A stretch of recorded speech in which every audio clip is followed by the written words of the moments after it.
வாழ்வில் வார்த்தை ஊழியங்கள் வழங்கும் இன்றைக்கான இறை வார்த்தை. ஆண்டவர் நம்முடைய எல்லா ஜெபங்களுக்கும் பதில் கொடுக்கிறவர். இவைகளை நாம் கண்டிப்பாக நம்ப வேண்டும். அதைத்தான் ஆண்டவர் நம்மிடத்திலே எதிர்பார்க்கின்றார். ஒரு வாலிபன் தன்னுடைய பாவ வாழ்க்கையினாலே மிகவும் வியாதிப்பட்டு பலவீனமாக இருந்தான். நரம்பு தளர்ச்சி ஏற்பட்டது. நிற்கக்கூட பலன் இல்லாமல் கஷ்டப்பட்டான். அவனுடைய சரீரம் மிகவும் பலவீனமாகிவிட்டது. அந்த சமயத்திலே அவன் இயேசு கிறிஸ்துவை சொந்த இரட்சகராக ஏற்றுக்கொண்டான். புதிய நம்பிக்கை பிறந்தது. வேதத்தை வாசிக்க ஆரம்பித்தான், ஜெபிக்க ஆரம்பித்தான். அந்த சமயத்திலே ஒரு சிறிய ஜெப கூட்டத்திலே அவன் கலந்து கொண்டான். அந்த ஜெப கூட்டத்திலே அன்றைக்கு பிரசங்கம் பண்ணினவர் மார்க்கு 11ஆம் அதிகாரம் 24ஆம் வசனத்தை வைத்து பிரசங்கித்தார். அந்த வசனம், நீங்கள் ஜெபம் பண்ணும்போது எவைகளை கேட்டுக்கொள்வீர்களோ அவைகளை பெற்றுக்கொள்வோம் என்று விசுவாசியுங்கள், அப்பொழுது அவைகள் உங்களுக்கு உண்டாகும். இந்த வார்த்தை அந்த வாலிபனை அதிகமாய் தொட்டது. அந்த வார்த்தையை அவன் நம்பினான். தன்னுடைய பலவீனங்களுக்காக அவன் ஜெபிக்க ஆரம்பித்தான். அந்த வசனத்தின் மேல் தன்னுடைய கையை வைத்து அவன் ஜெபித்தான். ஆண்டவரே, என்னுடைய சரீரத்தை சுகமாக்கும். ஆண்டவரே, என்னுடைய நரம்பு தளர்ச்சி நோயை சுகமாக்கும். ஆண்டவரே, என் பலவீனத்தை சுகமாக்கும்.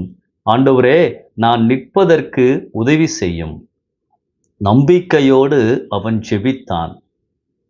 அந்த சமயத்திலே உடனடியாக ஆண்டவர் அவனுடைய வாழ்க்கையிலே ஒரு அற்புதத்தை செய்தார். அவனுடைய பலவீனம் முற்றுமாய் நீங்கினது. நரம்பு தளர்ச்சி சுகமானது. தான் இயல்பாக இருப்பதை அவன் உணர்ந்தான். அவனுக்கு மிகவும் சந்தோஷம். தொடர்ந்து ஆண்டவரை எல்லா காரியங்களிலும் பற்றி கொண்டான், வளர்ந்தான். ஆண்டவருடைய ஊழியத்தை செய்கிறவனாக மாறினான். ஒரு கட்டத்திலே சுமார் 2000 அனாதை பிள்ளைகளை ஆதரிக்கின்ற அளவிற்கு அவனுடைய ஊழியம் வளர்ந்திருந்தது. ஆம், அந்த வாலிபன் தான் ஜார்ஜ் முல்லர், விசுவாச வீரன் என்று அழைக்கப்பட்டவர். தன்னுடைய ஆரம்ப நாட்களிலே ஆண்டவர் கொடுத்த விசுவாச பயிற்சியிலே அவர் விசுவாசத்திலே வளர்ந்திருந்தார்.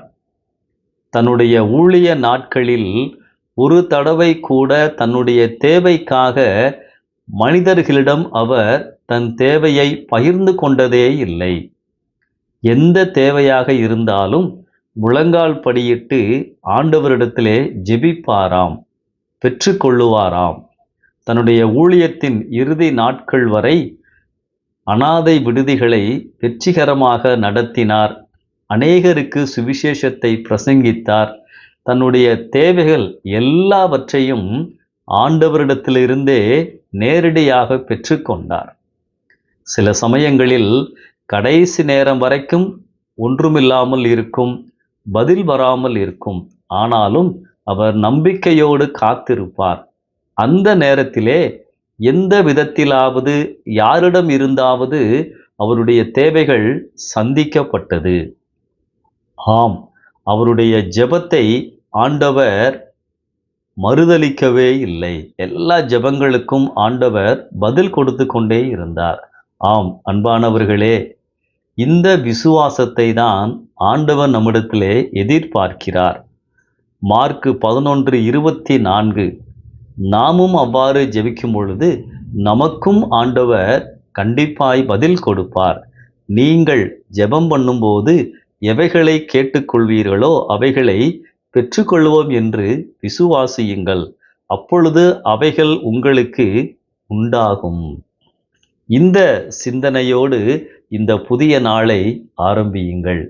ஜார்ஜ் முல்லரின் தேவன் நம்முடைய தேவன்.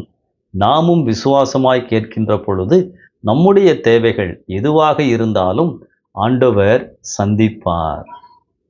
நேற்று உங்களை வழிநடத்தின ஆண்டவர் இன்றைக்கும் உங்களை வழிநடத்துவார், தேவைகளை சந்திப்பார். நம்பிக்கையோடு இந்த புதிய நாளை ஆரம்பியுங்கள். ஆமென்.